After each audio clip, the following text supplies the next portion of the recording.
question is, the Chinese are now claiming sovereignty over Galwan Valley. India has called the claim as exaggerated. Now the question is, was this the motive of China all along? The border skirmish, the violent face-off, was it all to claim Galwan Valley as its own part? And would it stop at Galwan Valley, or will it claim more Indian territories as its own? Firstly, the record of China shows since 1959, Chinese are never happy with the territory which they belong to them, rightly belong to them. They have always been trying to grab the territory of their neighboring countries. They have done so with almost all the countries which have border with China. There are roughly about 22 countries, and there is no country which has been left untouched. This is the record. And particularly in case of India, they have been eyeing Tibet first. They captured Tibet with force. Thereafter, they've been eyeing the area of Ladakh. They captured 29,000 square kilometers in 1962. And yet, their greed for the territory in Ladakh is not yet over.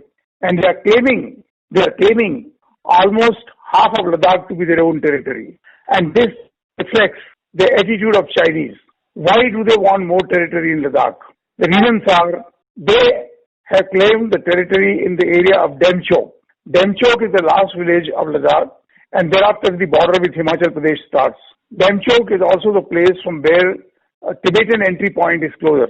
Then there is a place known as Chushul, where the border personnel meeting took place between the two lieutenant generals on 6th of June. First battle of 1962 was fought in front of Chushul on the height known as Rizangla. And they are claiming Chushul because we have the airstrip in front of Chushul, and Chushul is strategically located. Then they are claiming the entire Pangso Lake. At the moment, 2/3 of lake is in the Chinese territory and 1/3 is in India. They want almost the entire territory so that they can use small boats or small ships and get into our side of territory. Now we come to Galwan. I started right from west, south, we are going upward to north. Galwan is the place or the territory from where one can make an entry towards the Karakoram Pass. And this area is also strategically or tactically important for the defense of the territory. And therefore, the Chinese are extending their own. Once they get into the Galwan area, then the next target of theirs will be what we call DBO. D for Daulat, B for Beg, O for Oldie. This territory is with us for last 200, 300 years. Daulat Beg was one of the commander of the then empire, and he established that post. And from there they used to go down to Yarkand, which is now in Garsha. So therefore the DBO. And if you are sitting at DBO, you are almost looking the Karakoram Pass.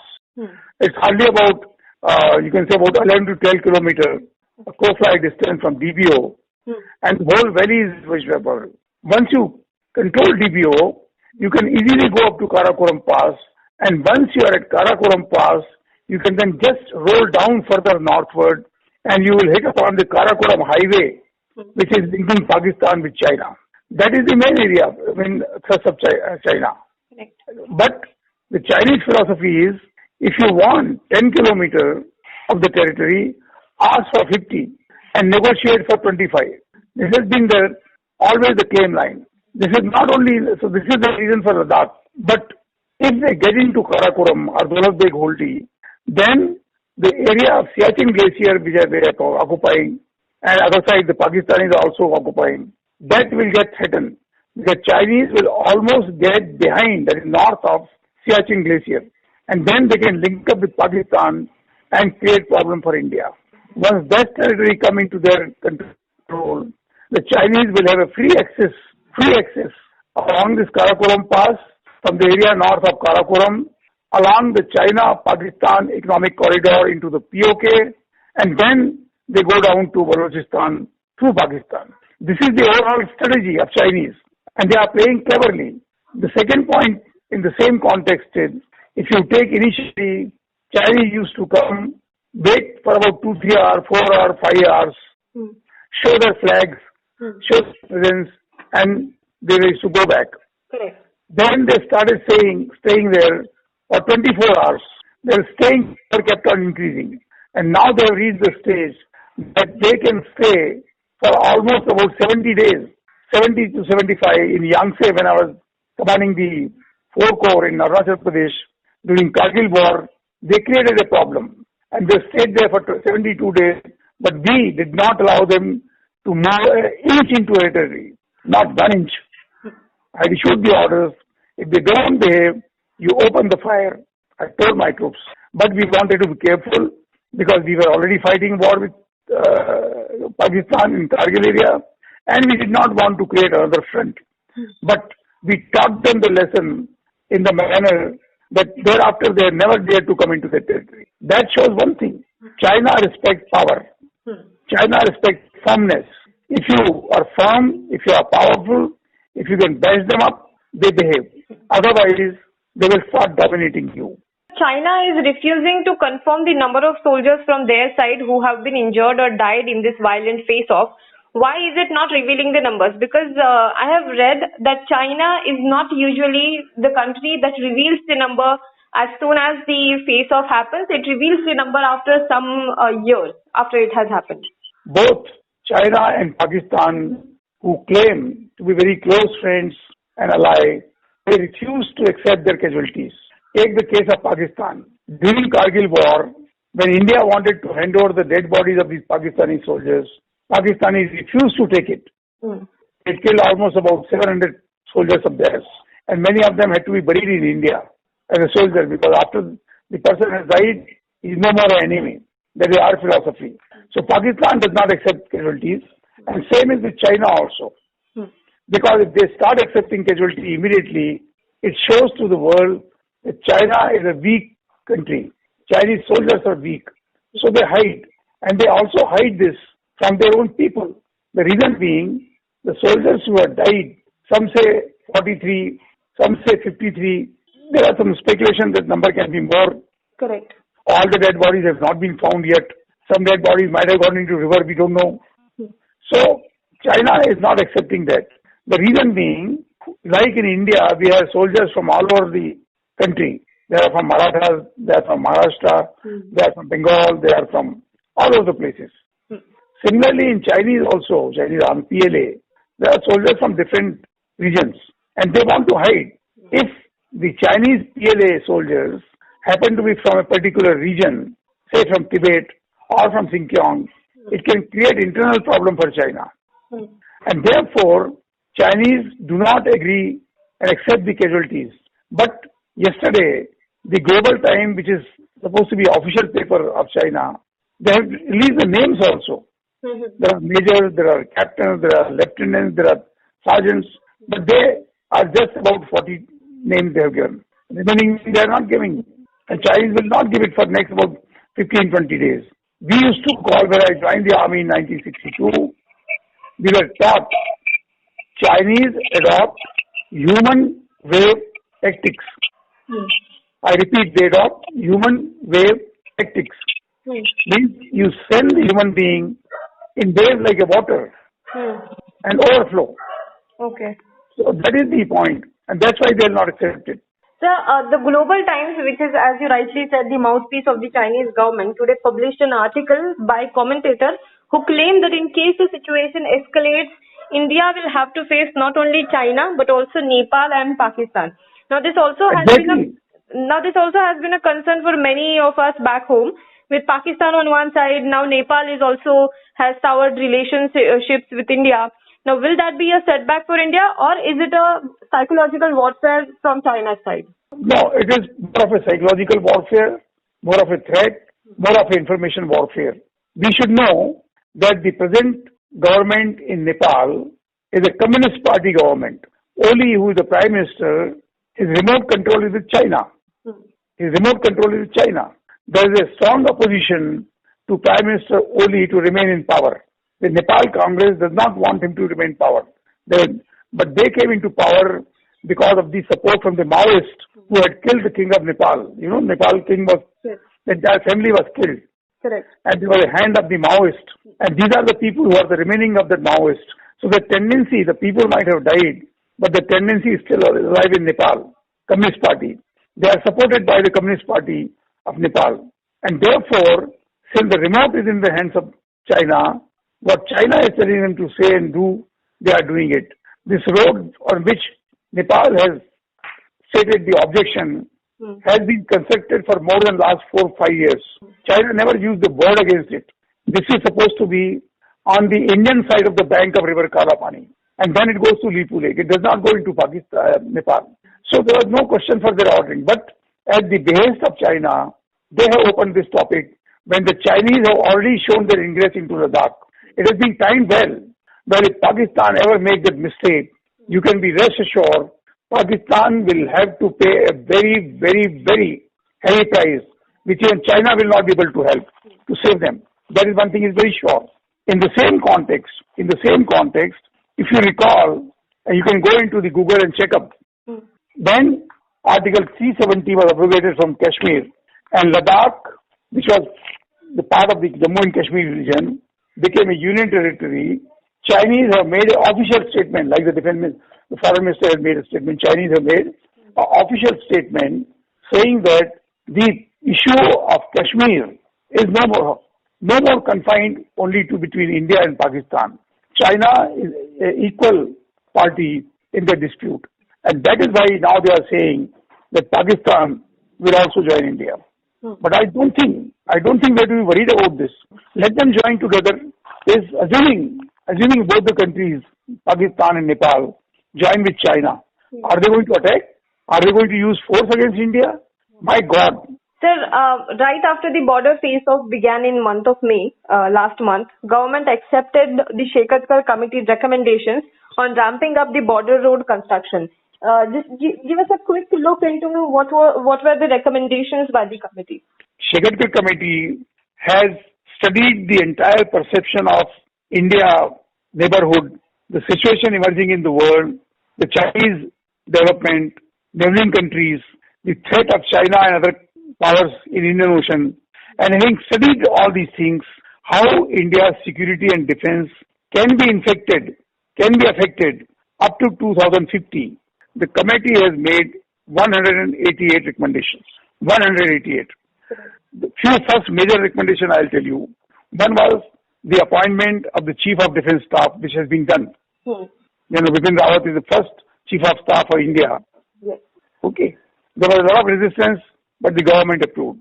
Also approved a Department of Military Affairs, which is part of the Ministry of Defense. So far, there was no department like this. The Department of Military Affairs is part of Ministry of Defense, and the Chief of Defense Staff is the head of the department. That's why you find in last about 2 months, every time the Prime Minister calls a meeting, the Chief of Defense Staff is always invited. The Raksha Mantri deals with him.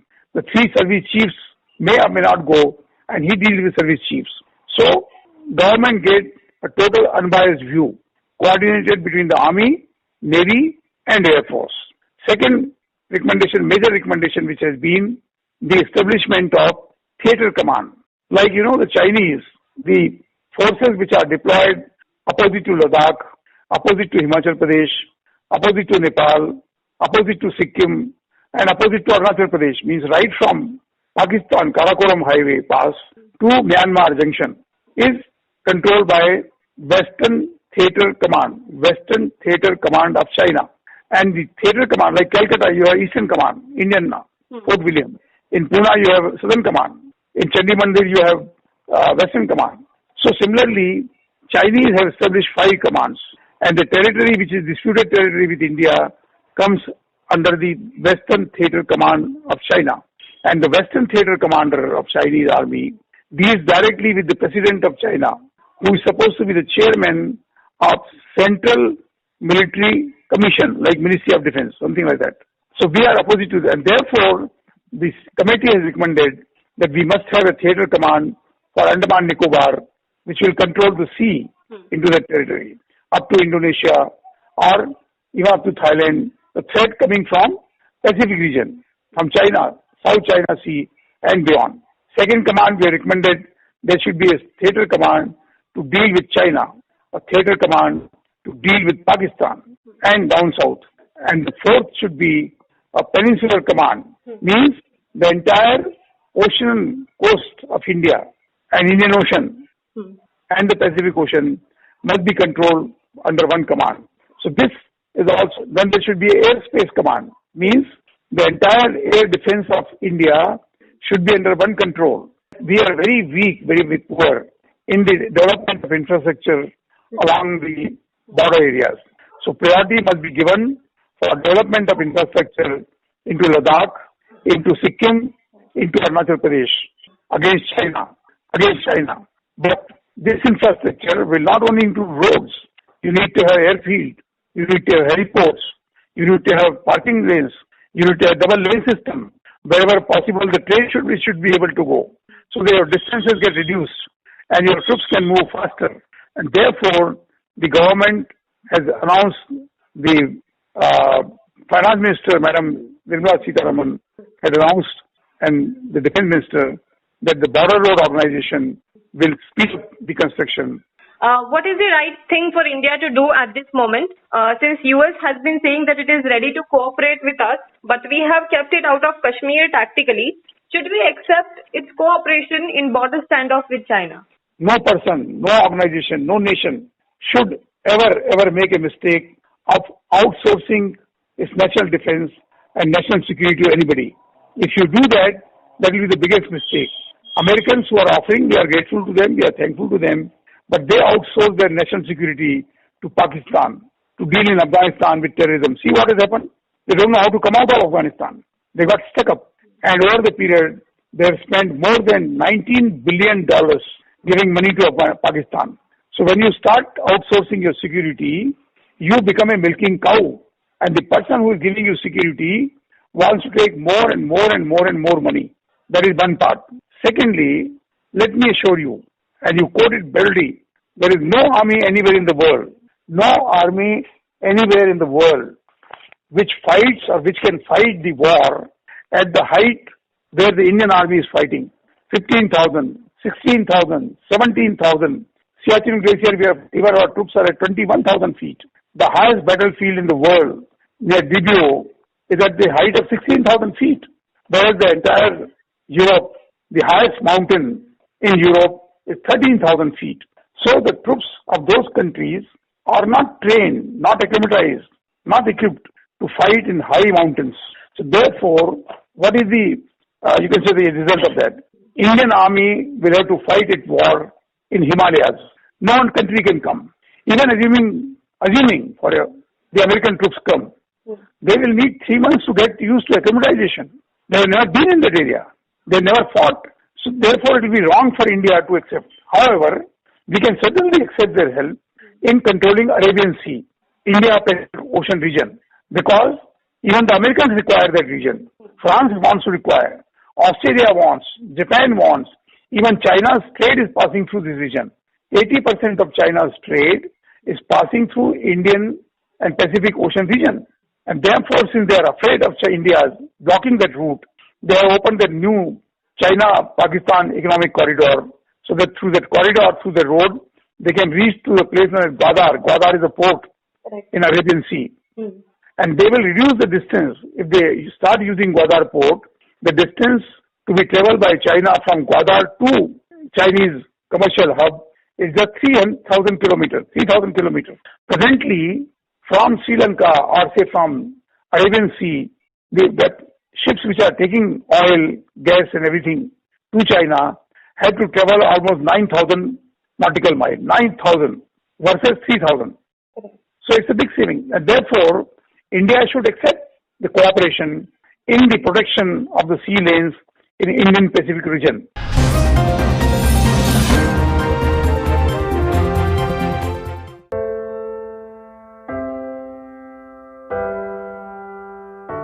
हमारे घरों में भी बच्चे होते हैं जो हमसे प्यार दुलार की आस करते हैं। हमारा भी जीवन साथी है जिसको हमारे ड्यूटी से घर आने का इंतजार होता है। हमारे घर में भी एक बूढ़ी माँ है जिनके लिए आज भी हम ही आंखों के तारे हैं। लेकिन हम हमारे घरों में नहीं हैं। आपकी सुरक्षा में कोई कसर न रहे, इसलिए हम अपने प्रियजनों से दूर हैं। हम में से ही कुछ तो अब इतने दूर जा चुके हैं कि वो वापस अपने घरों को लौट भी नहीं पाएंगे। हमें गर्व है कि हमारे कंधों पे मुंबई शहर के नागरिकों की सुरक्षा की जिम्मेदारी है। हमारे जज्बे और बलिदान को व्यर्थ न जाने दे। इस संकट के समय में आप घर पे रहे, सुरक्षित रहे।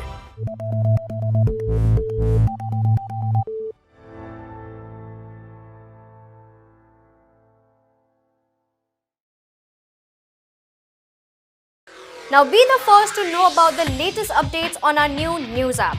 Go on your Android or iOS, search for HW News Network. Download our app, choose the language you prefer to get updates in, and be up to date with the latest news. If you like this video, please share it, and we would love to hear your comments in the comments section down here. Also, please do like our Facebook page and follow us on Twitter to get minute-to-minute news updates. For more such shows and videos, well, subscribe to our YouTube channel.